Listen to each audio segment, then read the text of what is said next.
Welcome, everyone. I'm going to go ahead and get started so that we can have plenty of time for Q&A. I'm Delightful Dew Engel, aka Barbara Truman, and it's my pleasure to introduce to you Marlo Moon Knights, also known as Dr. Lori Walters. Is that better? Can you hear me better now? I can hear you. Super. Okay, great.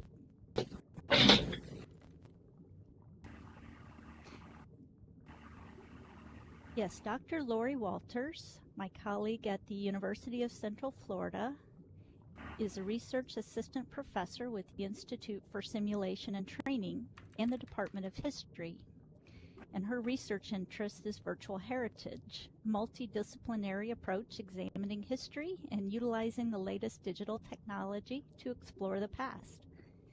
And she's here tonight to share with us about her project ChronoLeap. She's also done some past efforts that include Shadows of Canaveral and the Zeppelin Menace. She teaches courses addressing post-World War II America in history through film, history of the future, and digital history. So her work is part of the Synthetic Reality Lab at the Institute for Simulation and Training. So, Marlo, how about if you take it away? Okay, well, thank you, and thanks everyone for having me here. Just let me give you a little bit of background as to what ChronoLeap, the Great World Venture, is all about and where the idea came from. About 2002, I had been traveling up and down Brevard County, and that's the Space Coast here in Florida, where Cape Canaveral and the Kennedy Space Center is located. And we were doing a collection of oral histories. And as we were doing the collection of oral histories of space workers and individuals who came to Brevard County as a result of the space and missile industry in the 1950s and 60s, we started doing quite a bit of digitization of photographs. And so when we had all of the photographs and we had this nice collection of oral histories, I started thinking to myself, what else can we do with it? And so a colleague of mine at the Kennedy Space Center brought me over to the Institute for Simulation and Training. And at this time, I was only in the history department. And I have to admit that, you know, a lot of large institutions are quite siloed. So I had no idea, being over in the, you know, humanities area, what the folks over at ISTE were doing. And so they brought me over, and they were talking about a virtual tropical rainforest. And in the middle of the conversation, I asked, I said, so in essence, if I have the data, you can recreate almost anything. And they said, well, yes, looking at me like I was insane. And so I said, well, we have thousands of photographs of the launch complexes out at the Cape as they looked in the 1950s and 60s. And if you go out there today, they're just like weed-riddled concrete structures. Most of the gantries were sold off for scrap sometime in the 1970s. In fact, John Glenn's Launch Complex 14 gantry was sold off for scrap in 1977. So that was my first effort. And we had a couple of very small grants from the state of Florida. And basically what we wanted to do is just restore how the launch complexes looked and provide a little bit of information to users as to the culture of the Space Coast in the 1950s and 60s. And so that was Shadows of Canaveral. And so then we did two launch complexes. We did Launch Complex 3, which is the first launch from the Cape in 1950, bumper launch, and then we did for John Glenn's launch. And then I started thinking to myself, if I continue with the launch complexes, all we're going to do is just move forward in one discipline. We're really not going to get something that's really multidisciplinary. And so I thought to myself, what topic, since I'm really a 1950s and 60s historian, I said, what topic could I look to now that would provide me an opportunity to discuss almost anything. And so I thought about it, and I thought about it, and I remembered the 1964-65 New York World's Fair when I was a little kid. I was born after the fair, but when I was a little kid, we would drive in from Long Island to my aunt in Astoria, and I would see this big structure on the side of the freeway, where the Long Island Expressway goes into the Grand Central Parkway as you head towards the city. And I said to my mom once, "What is that?" And she said, "Well, that's a pavilion left over from the World's Fair." And so it kind of stuck with me. And at that time, this was the very early 1970s, and it was still looking in its grand state as it was for the fair, with all the beautiful colored panels on the top. And so it kind of stuck in my mind about the fair. And I did a little more investigative work, and I said, this might be just the topic that I'm looking for. It enables me to talk about technology from the period, different cultures, different states, all kinds of aspects of travel in the 1960s, you name it, and I could probably link it to some pavilion at the fair. So what I did was this time the Digital Humanities Startup Grant had just started. And so I had put in for one, and we got a very small grant. This was, back when they first started. It was the second grouping. We got one. And we did a test bed to see how could we do this, because, the structures are gone, so it's not like you can go out there with a camera. I had to find the data, the photographs and everything. The blueprints, they were all individual pavilions based on, I can't get this music in the background to turn off to save my soul. I've put it all down, but I keep hearing music. Thank you. And so I said, we're going to have to find help. And so I went to the collector community.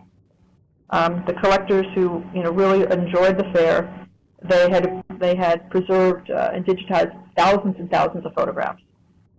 So I said, could we revisit the fair through utilizing these photos to build the pavilions? And so we found out that, in fact, we could. And so what I did was I went ahead and found a number of individuals at ISTE that were, member students that were capable of building models, and that's what we did. We proceeded to build a very small section of it. And so it proved the point, and so we used it as a proof of concept, and then we went ahead and we sought to make it, very multidisciplinary in its content. I didn't want this just to be humanities. I wanted this to be something where we could address all aspects, whether it be STEM, it'd be arts, it'd be the humanities. And so we secured a grant, and our partners are the New York Hall of Science and the Queens Museum, both on site from the fair. The Queens Museum is actually left over from a structure from the 1939-40 New York World's Fair, and the New York Hall of Science is left over from the 64-65 fair. The interesting thing about the area is the park actually, prior to the 39-40 fair, for those of you who have read The Great Gatsby, it's the Valley of the Ashes. It was a garbage dump before the fair. And the 39-40 fair was an effort to get rid of this ash heap in the middle of Queens and repurpose it and do something positive with it.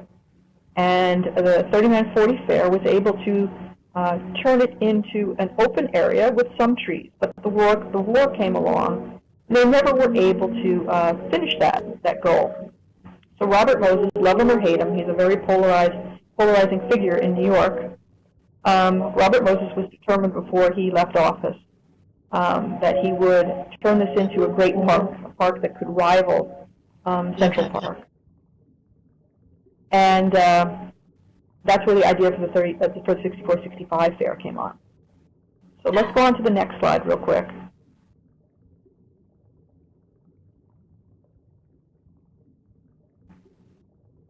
So this is what we did for the New York State Pavilion.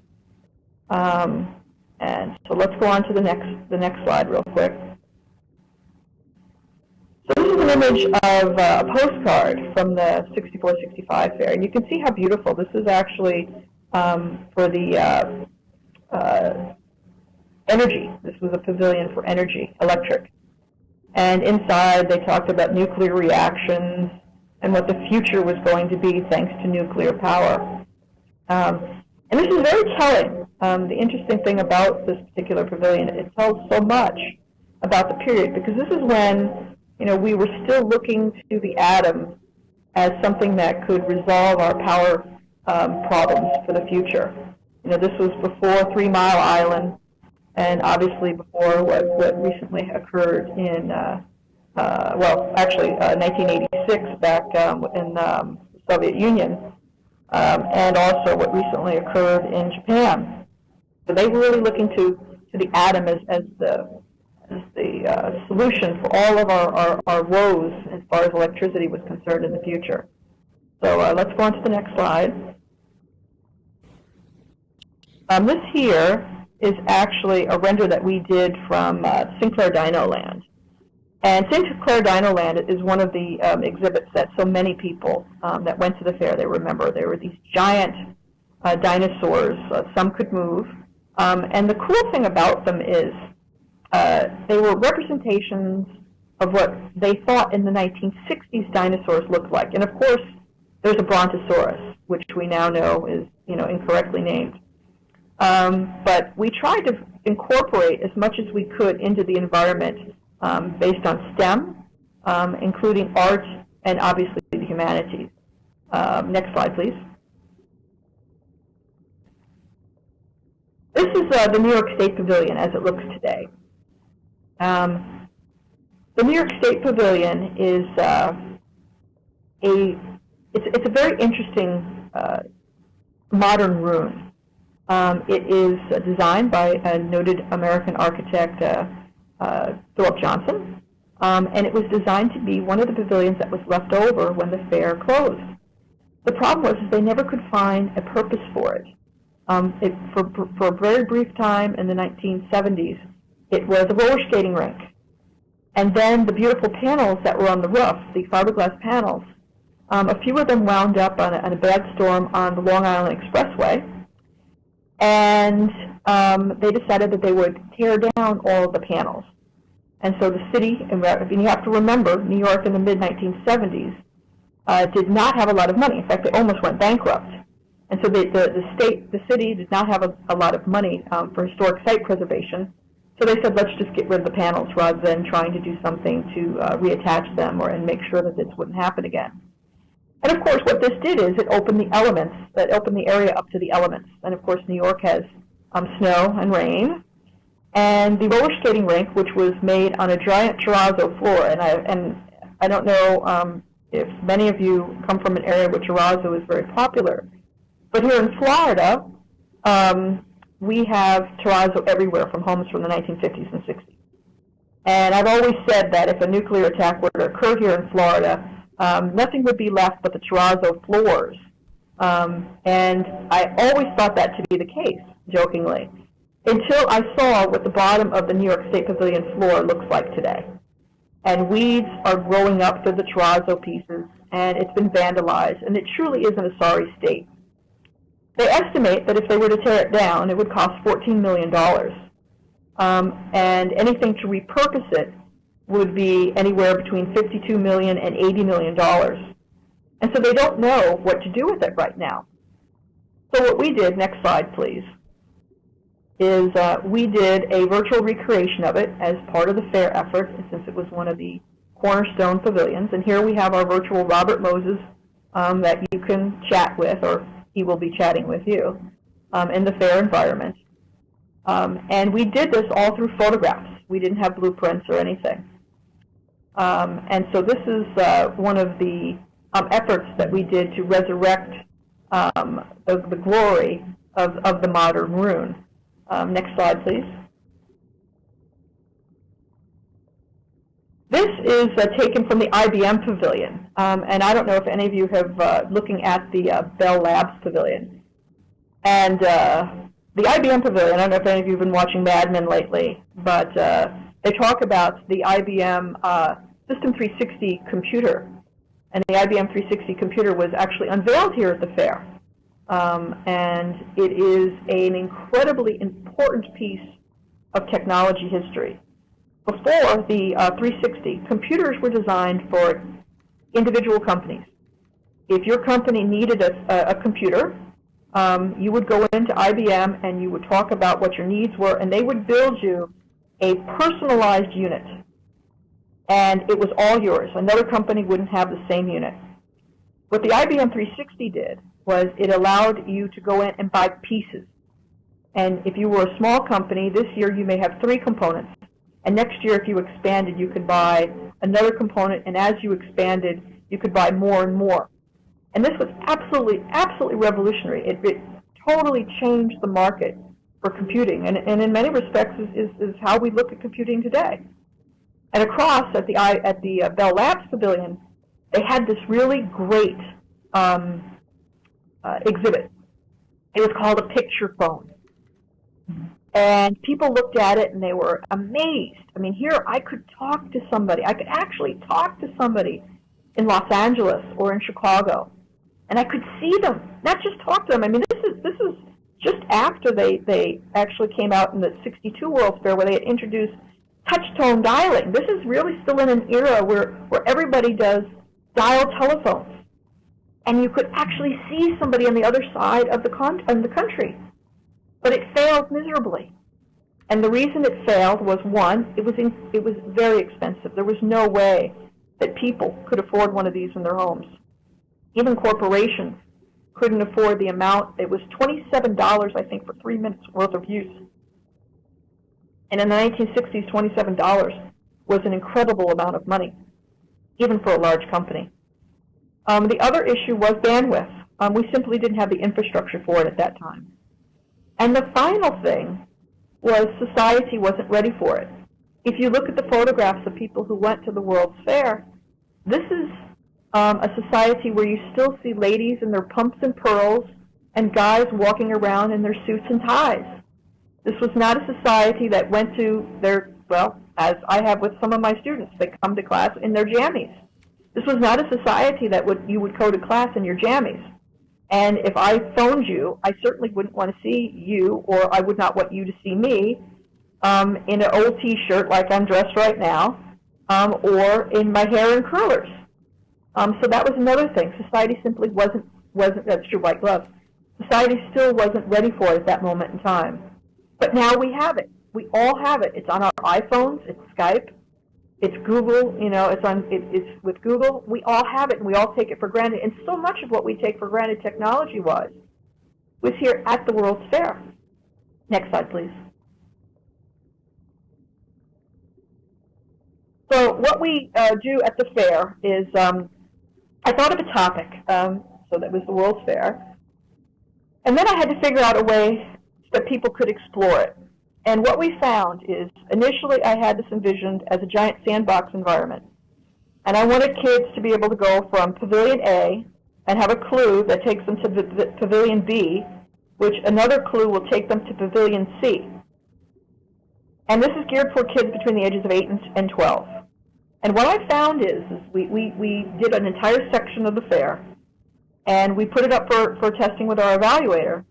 And what we found was, it's like taking a kid to Disneyland and saying, I'm going to meet you over the teacup ride, and then along the way they see the Matterhorn, and they say, to hell with the teacup ride, I'm going to the Matterhorn. And that's what we found. It was very, very difficult. It was like trying to corral cats. And so I had to think of a different way, a different approach to get the kids to go between our STEM stops and everything. So what I came up with was an idea of time travel.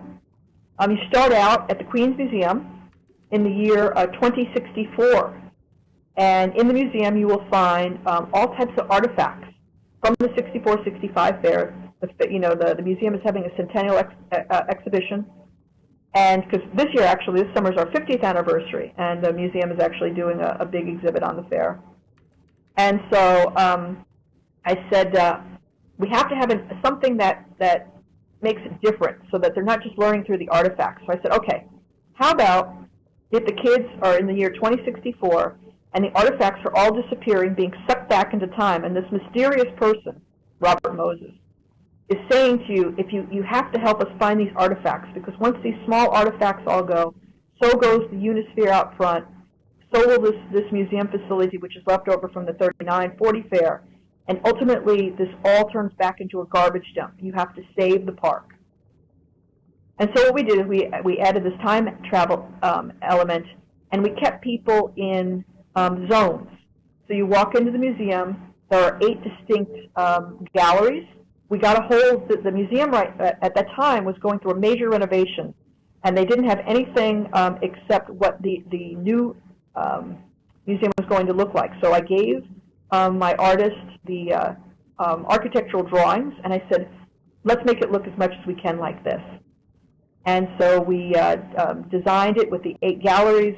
We picked out 8 critical artifacts that represented different aspects of the 1960s. Here you see the Bell mobile telephone.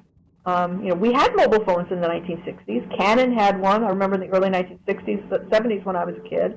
I remember seeing, Canon have one. Doctors had them in their cars, but they simply were too expensive for most people, and it took up most of the trunk. But they did have them. And so we talk about the evolution of the technology. We talk about technologies that failed and why. In case like in one case the picture phone, another the Chrysler turbine car.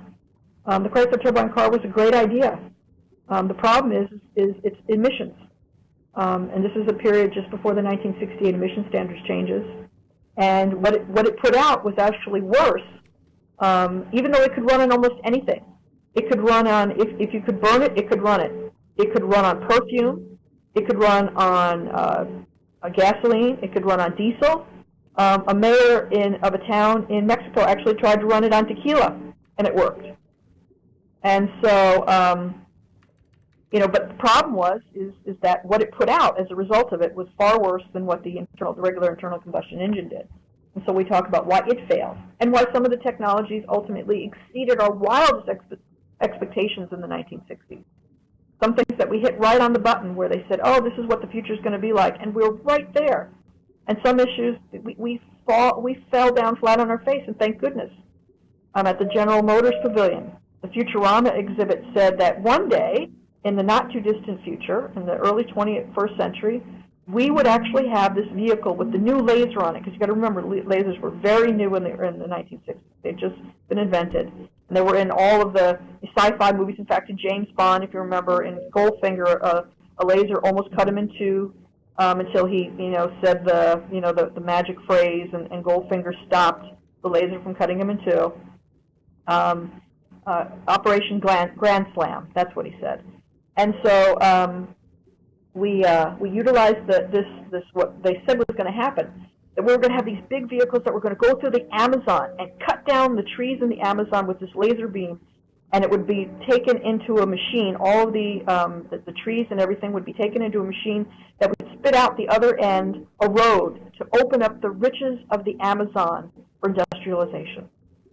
And of course, Maxwell Smart, and of course, thank goodness that didn't happen. But that's what they thought in the mid-1960s. Because remember, this is before the time of Soylent Green. Make Room, Make Room, I didn't think wasn't published until 1966, which ultimately was turned into the movie Soylent Green. So we hadn't had our first Earth Day yet. The visions of the future were markedly different than what they would be by the end of the decade or the early 1970s. And so we decided that we would have it like a game. So we have 8 time zones that you go back into. You pick up components along the way that make these artifacts. You go against time. You have souvenirs that tell you things about the period, so things that tell you about technology of the era, things that tell you trite little things like Chex cereal, Lucky Charms cereal. We all take for granted that it's been around for a dog's age. Well, it actually started in 1964. And so kids, I'm sure, when they see it on the shelves and they're having it for breakfast, they don't realize that it's actually a product of the very year this fair came around. And then we tell them stuff just about the period in general. We also have a series of STEM stops within the environment and external STEM games that are more in-depth that are based on specific pavilions within the fair. So we take you down to the bottom of a coal mine from the West Virginia Pavilion. We take you to Antarctica. We take you out to Cape Canaveral. And the one thing that I really was hoping that we would have with this, and ultimately what we did have, was an intergenerational experience. I was hoping that Chronoleap would be downloaded by kids and that their grandparents would see the environment and say, oh my goodness, I went to the fair. And that it would be more than just a kid playing a game that they don't have a lot of connection to. That if they play it or explore it even with their grandparent, it adds a whole new dimension. And we did an on-site public program at the New York Hall of Science last August, I believe. And what we did is we got together, I bought all kinds of artifacts from the 1960s. I bought all kinds of things that would be the 60s equivalent that you would find on your cell phone, your smartphone today. And it was an entire table. And kids were absolutely fascinated with it. They were fascinated with the Polaroid camera. You should have seen them watch the film develop in front of their eyes. They were absolutely fascinated with it. And how their grandparents that were there with them, how they talked about, oh, I remember this, and oh, I remember that. We had an IBM Selectric typewriter. And an IBM Selectric typewriter was, again, one of the most revolutionary things if you happen to be a secretary in the 1960s. It made your life so much better. And when a lot of the ladies walked in that had worked on one of the IBM 360s in the 1960s, they saw this. It was like they saw a long-lost friend. They ran over to it, and they were like, oh, my goodness, I remember this. Oh, it did this, and oh, it did that. And they showed their grandkids what the typewriter was and how to run it, because they had no idea what a typewriter was. No idea. Yes, the little dancing ball, the little golf ball, interchangeable type for the first time. And it was so easy of a touch. Every secretary wanted one. In fact, again, you see them on Mad Men. So next slide, please. It'll go through. I'll go through quickly a number of the visuals. So this is what you start out with. You start out in the year 2064 at the Queens Museum of Art, as you see in the background. It's an absolute miserable winter New York day, and we tried to use the Wizard of Oz effect. If you remember in the Wizard of Oz, when Dorothy's in Kansas, in the present, everything's sepia. And then, next slide, please. When she goes back to the Wizard, to the land of Oz, everything's this beautiful Technicolor display. And so we tried to play off of that. So when you go back into time, you have a wonderful summer New York day where everything is blue in the skies, and we have the pigeons, because where would New York be without pigeons? And so we have the pigeons flying around, and you know, everything is just a nice summer day. Next slide, please. So you're in a time zone, and you're running around trying to find the artifacts. Here is one of our external discovery games. This one is Sea Hunt, Creatures of the Deep. It actually comes off of the Travel and Transportation Pavilion because there, if you remember the old 1960s, actually late 1950s, early 1960s television program with Lloyd Bridges, Sea Hunt, they had an exhibit there on Sea Hunt. And so Lloyd Bridges, talked about scuba diving. And so that's where I picked up the idea. And this actually will take you to the bottom of the Marianas Trench, and you learn about life at the bottom of the trench. Next slide, please. So we have a variety of learning types, learning things that are going on within the environment. Learning by seeing and hearing, which is when you're wandering around the World's Fair environment. Learning by doing, where you play some of our STEM games, like Pythagoras Challenge, where it's about making music. We have learning by playing the mini STEM games with Sea Hunt. We have creating. We have a sub-game, a supplemental game called Sketch and Tell, and it was one of the first things that we had made. And basically, we asked kids a question. A teacher. This is for a teacher. They can say, "Draw me the car of your future." And I know how I am. When I draw, I can't draw for diddly-do. I really can't. It's terrible. It's pathetic. When I'm on the chalkboard or on the board with the kids, it's stick figures. It really is sad. And I know with a lot of kids, they might not be able to draw that well at 8 or 9 or 10 years old. But where it's really important is some of the ideas that they have. They've got some great ideas, and they just have to, you have to figure out a way that they could convey those ideas based on their drawings that might not be the best. And so with Sketch and Tell, what it enables them to do is they draw a drawing, they hold it up to the camera on their laptop or their home computer. It takes a snap of it, and then as it takes a snap of it, the software then goes ahead and allows them to say what it is. And then it puts it together in like a three-dimensional PowerPoint presentation where you can actually turn it to the various sides of the car, the front of the car, the back of the car, the top of the car, whatever the case may be. And as it's turning, it actually allows the kid to say the story behind it. And then, of course, the final one is learning by sharing with our intergenerational exploration. Next slide, please. So the navigation is really very similar to what you would find in many games. You can see the little time wall to your right. That is actually what keeps you within Zone 1, Zone 2, Zone 3, you know, the various zones. This is from the Mexico Pavilion. You'll see that at the top we do have a time bar. It starts out with 2 minutes, but as you pick up a souvenir or as you pick up one of the components, it will add time to it, so you never have to worry. You have a little compass down at the bottom that tells you where the closest artifact or the component or the souvenir is. It tells you how many souvenirs are on that level and when you've picked up all 3 components. Once you've picked up all 3 components, you can then go and get your actual artifact, you know, be it the picture phone or whatever the case may be. And then time stops. You can wander around as long as you want. So it enables you to have that time element early on to give you that sense of urgency that you need to accomplish this. And then if the individual elects to wander around the environment and find all of the souvenirs to complete the level, they certainly can. When the level is over with, there is a mission debriefing based on the artifacts that they found, the components, some of the items that are within the environment. And we also have a data pad that you can bring up at any time. Every item that you've interfaced with is stored in the data pad, so you can bring it up at any time to help you with the mission debriefings if you so choose. Next slide, please. And so one of the things that we do with the external STEM games, it can transport you from the space park. So here we see a virtual copy of, actually this is Scott Carpenter's Mercury spacecraft that he actually went up into orbit in. They had it on display here at the fair, Aurora 7. Next slide, please. And it'll take you out to Cape Canaveral. And this is Launch Complex 14. And while you're out at Launch Complex 14, you can interface with, next slide, please. You can launch a rocket with the assistance of Cal Fowler. And Cal is a guy that I've been working with for many years, and he just passed away just under a year ago. And he was a great guy. He's the guy that launched 3 of the 4 Mercury astronauts that went into orbit.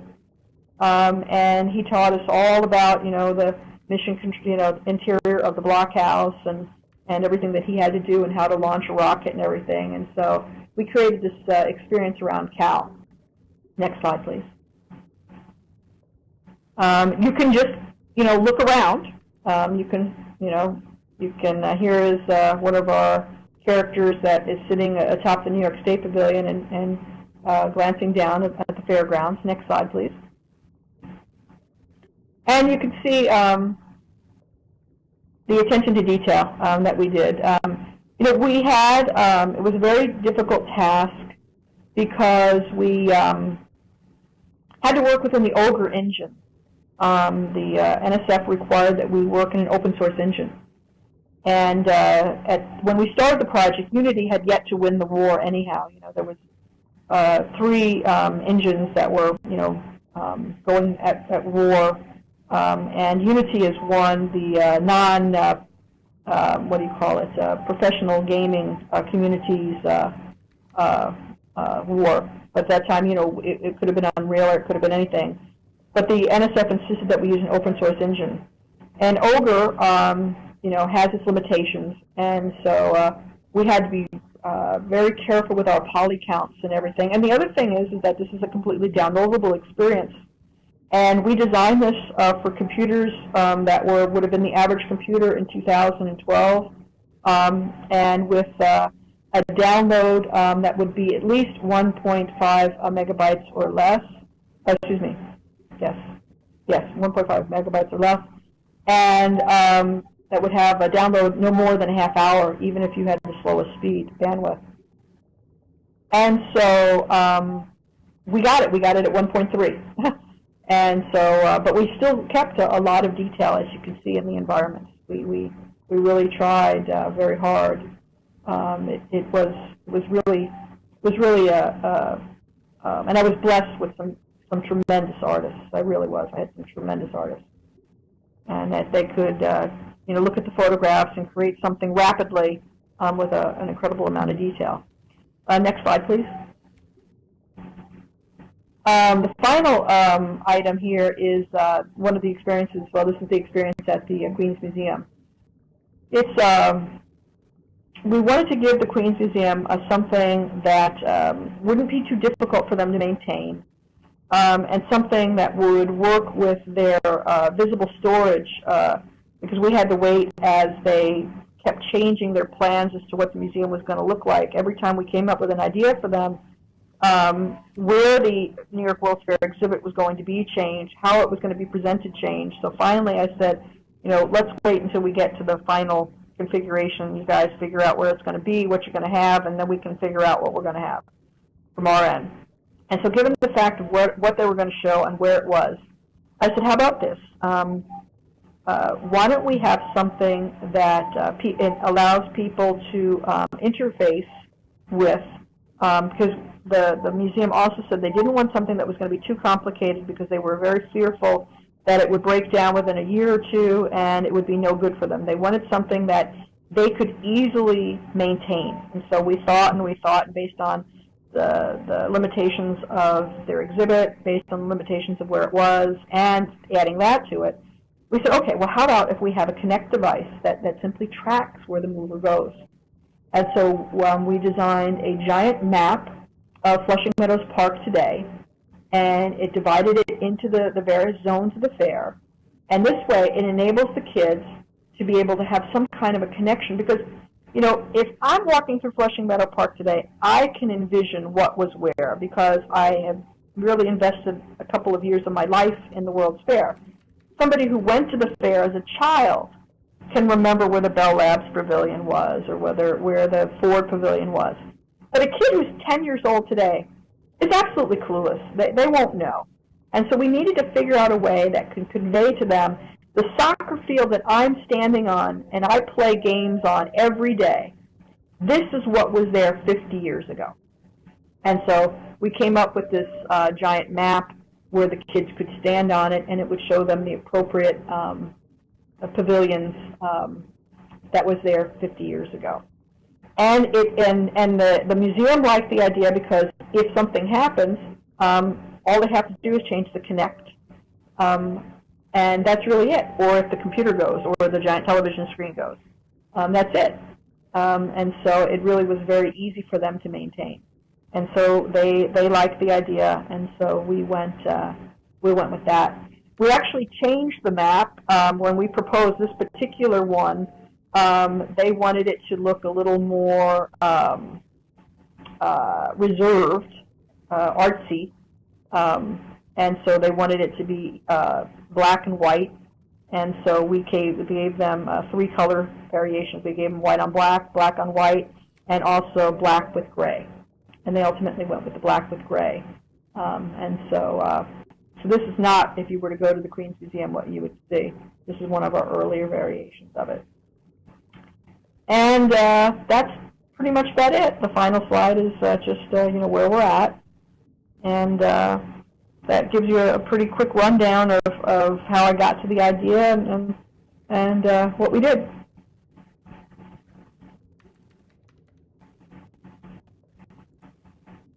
Thank you so much, Marlo, Dr. Walters. Thank you.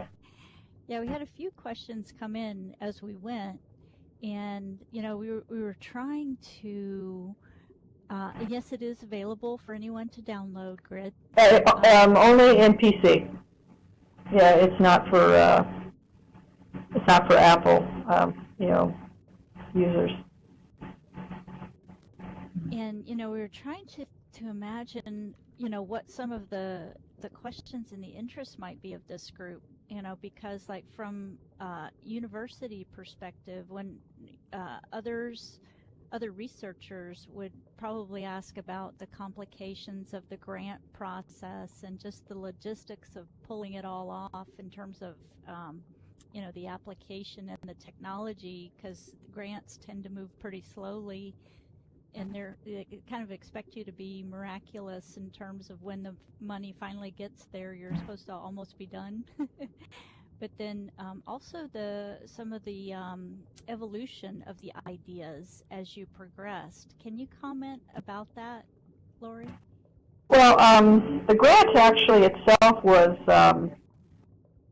the grant process was, I was surprised because we actually got it on the first submission, which I was really surprised about. I figured I was going to have to submit it and read the reviewers' comments and resubmit it, and read the reviewer comments again and resubmit it, and finally get on the third crack. So we were fortunate in that regard. But I think the biggest handicap was the over engine, that we were required to use an open source engine was very costly, because today with Unity, I don't want to give the impression that Unity is drop and drag, but in many respects it is. If I want to buy water, I can go buy water, and nice reflective water. We had to program. We had to have people make everything, every single thing, from the trees blowing to the reflectivity of the water to the levels and you name it. It didn't matter what it was. Everything had to be programmed. It had to be coded, and it was a nightmare. It was an absolute. I will admit, it was an absolute nightmare. I am glad in many ways that I am pretty much done. I'm just doing some of the final things. We're going up to New York in a week to do a 3D laser scan of the New York State Pavilion. And it is one of the last things that I'm doing on the grant, because we're going to be making a model of how the pavilion looks today in detail the detail of accuracy up to 2 millimeters. And so that's one of the final aspects of the grant. And after that, I'm pretty much done. And I'm very happy. It was hard getting all the different organizations together, because I worked with the Queens Museum and the New York Hall of Science, and we had to do on-site experiences at the New York Hall of Science, and we had continual delays of construction, and it wasn't the Queens Museum's fault. I mean, it was nothing that they could do. It was just the contractors.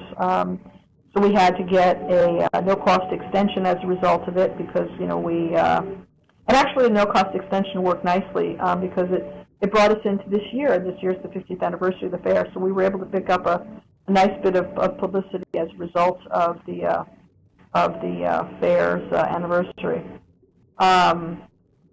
But it was really hard getting all the different groups of people together, because we had we had CS graduate students and undergraduate students, and we had people from history, and we had people from digital media, and we had people who were musicians, and we had all kinds of folks that were working on it. So it was a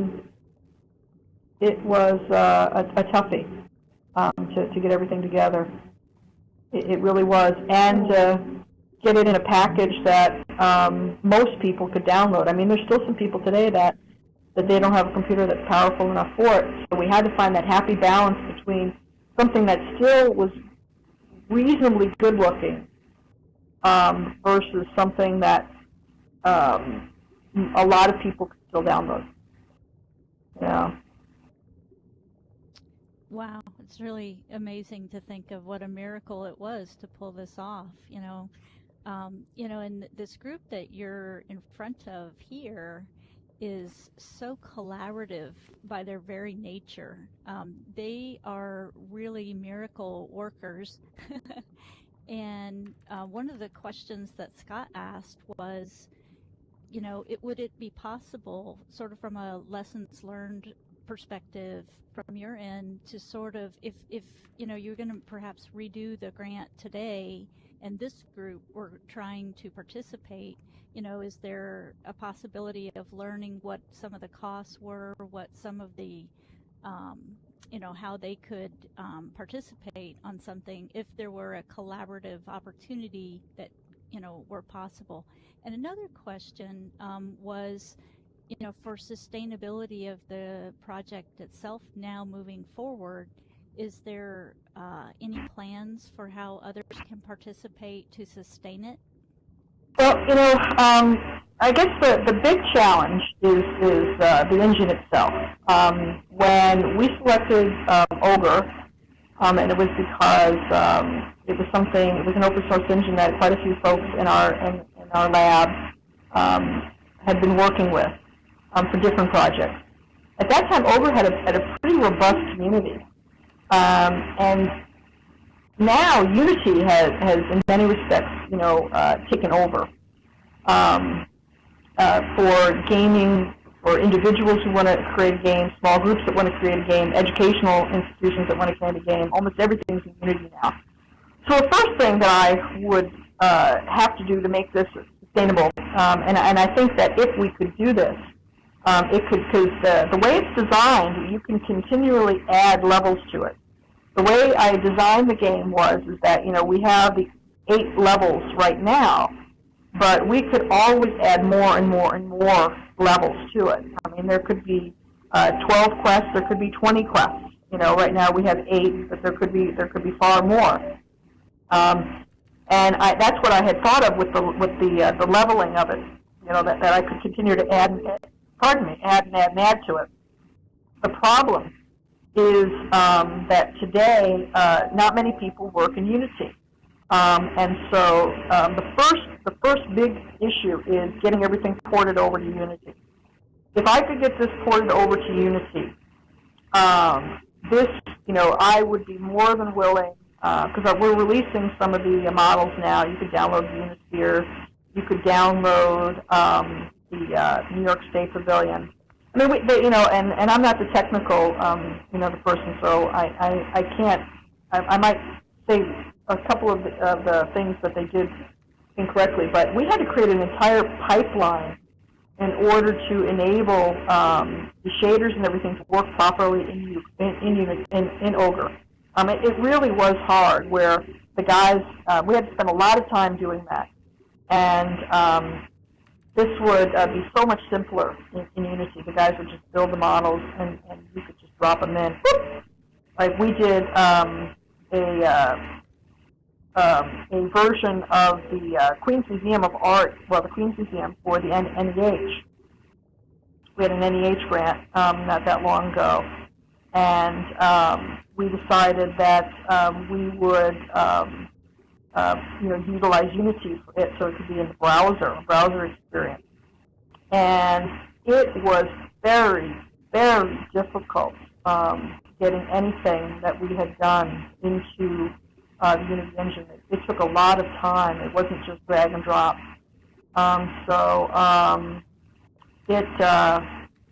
It was very challenging. So Unity would be the big goal for me. If I could get everything into Unity, we could do zone after zone after zone. Let me see here. I'm trying to read this. Does the project, I lost the question.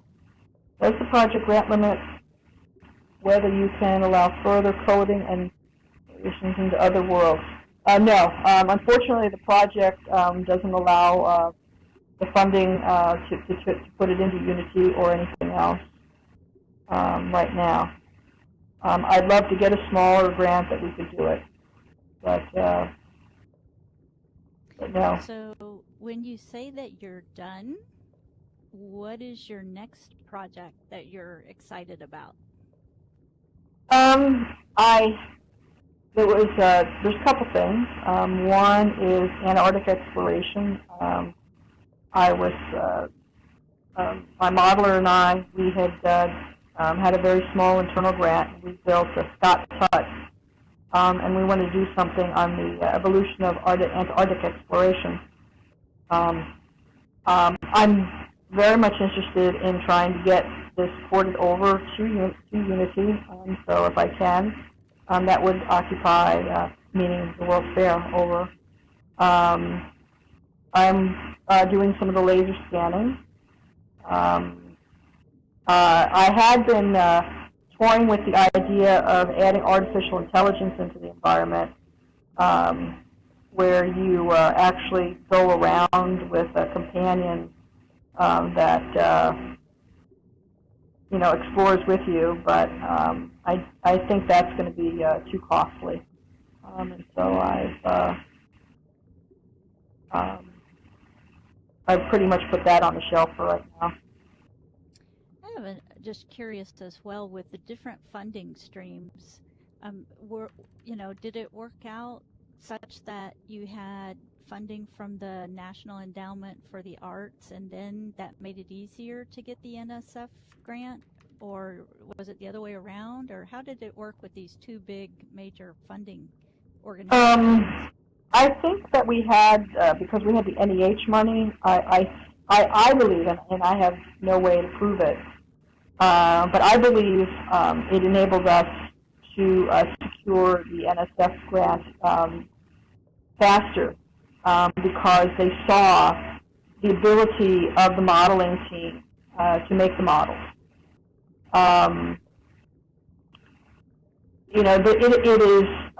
It is one thing when you go out and, let's just say, you wanted to recreate Disneyland today.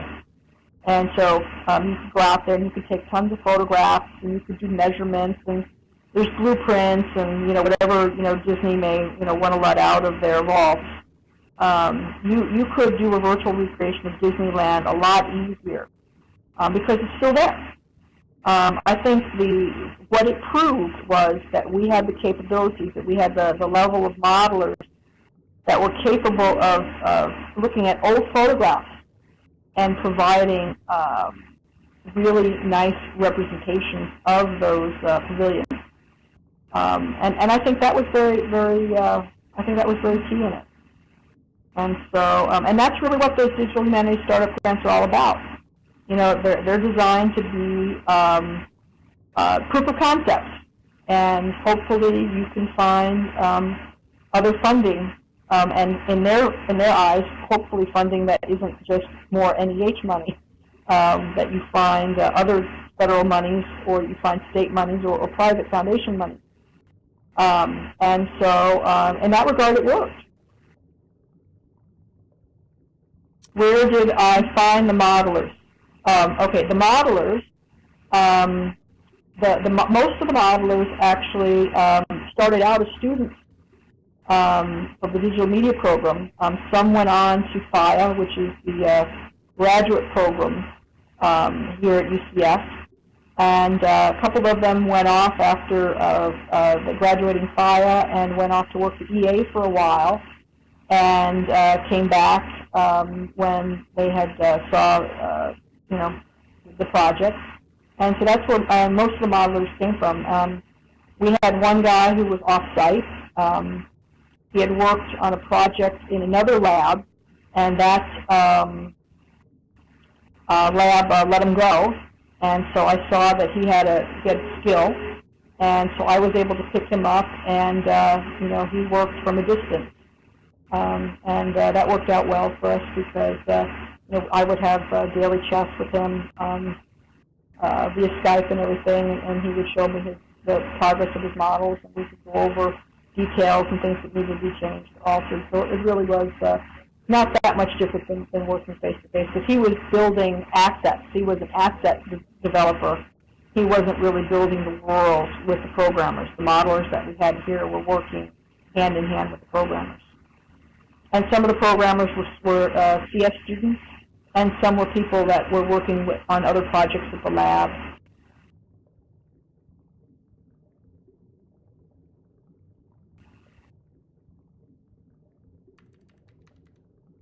Did I miss any other questions?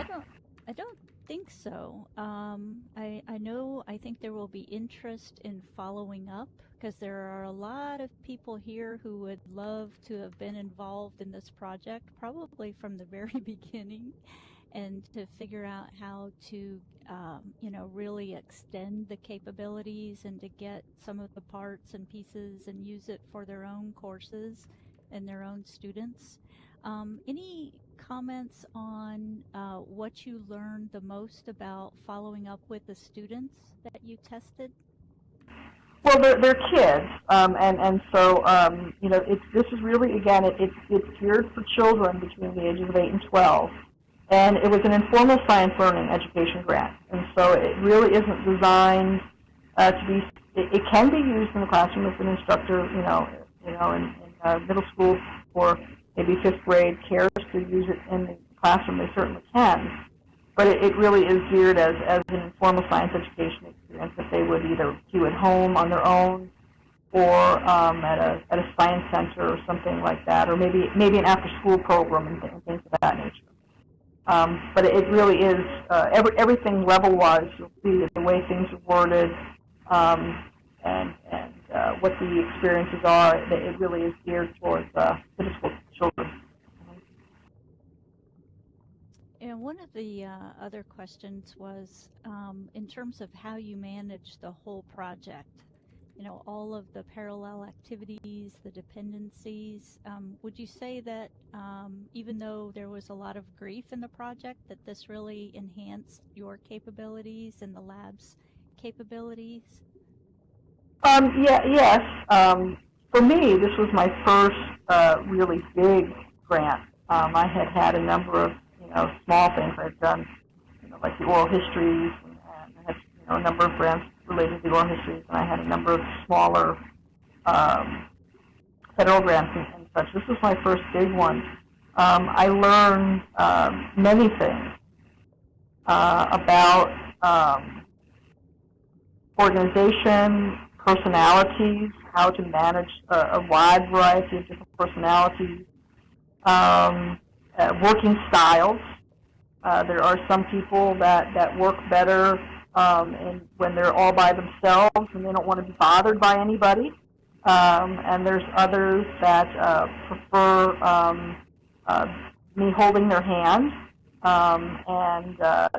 I had to learn a lot about the individual personalities of the team members, their working styles, and utilize that to my best ability to advance the project as quickly as I could.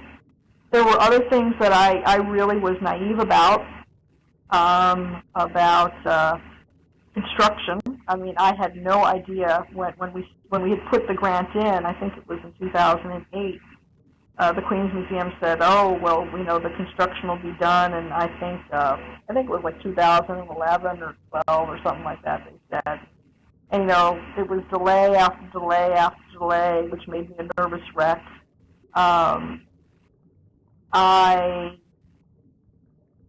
There was a lot of politics, that I learned about, and how, how to try to avoid that. That's always going to come in. What I found is that in the smaller grants, it isn't as prevalent because the smaller grants, there's fewer folk. But when there's more folk, there is politics, and also how the different groups viewed each other. And, the computer science people viewed the world a certain way, and the arts folk viewed the world another way. And it was my job to be the person who interpreted for each other, for each of the groups, and attempted to convey why the other side was important and how we all had to work together, because if we didn't, nothing was going to be done, that the code would be no good without having something to show, and that the visuals would be no good if you didn't have the code. So that was very important, to keep everybody happy and understanding the importance of everyone's role, that no one, that there was not one person, that the coders weren't more important than the artists were not more important than the coders, that the people who were doing the research with myself, you know, that the other historian that worked on the project with me, that, you know, even though they, in their minds, were just looking things up, you know, finding just the right photograph that the modeler needs isn't an easy task. When you have a pavilion that no longer exists, and some of the pavilions had hundreds and hundreds of photographs. I have more photographs of the Unisphere than I ever care to look at again, even though I think it's an engineering marvel and it's beautiful. And I love stainless steel, so I'm in love with it. But I have more photographs than the Unisphere that I need to see.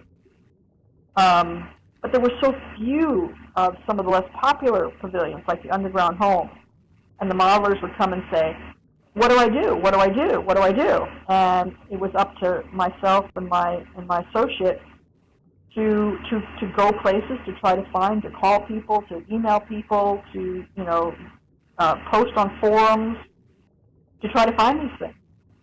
And they ultimately learned, you know, the importance of historians and researchers, you know. Well, you've certainly shared some insights with us that help us to think through everything that we're doing from now on, how we capture it, how we share it, how we preserve it for our own grandchildren. I know there's still some more questions, but we're basically out of time. I'll try and follow up with you and get the answers to those questions, but I really want to thank you for taking your time. I know you haven't been in Second Life for a good while, so please, everyone, help me thank Marlo, Dr. Lori Walters, for joining us tonight. Well, thank you. I greatly appreciate it. And, you know, I'd be happy to chat with anyone. You just send me an email or give me a call if you have a question. And I'd be happy to chat with you further about any of the problems that I hit and any of the things that were, you know, particularly helpful. And I think you will see how much your work has paid off when you can really hear some of the stories of how Chronoleap was enjoyed.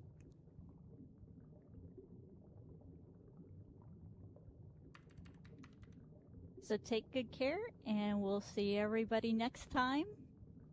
And I hope you enjoy some time off. Well, I teach in the summer, so no time off for me. Well, hopefully you're getting some more great ideas. Yeah.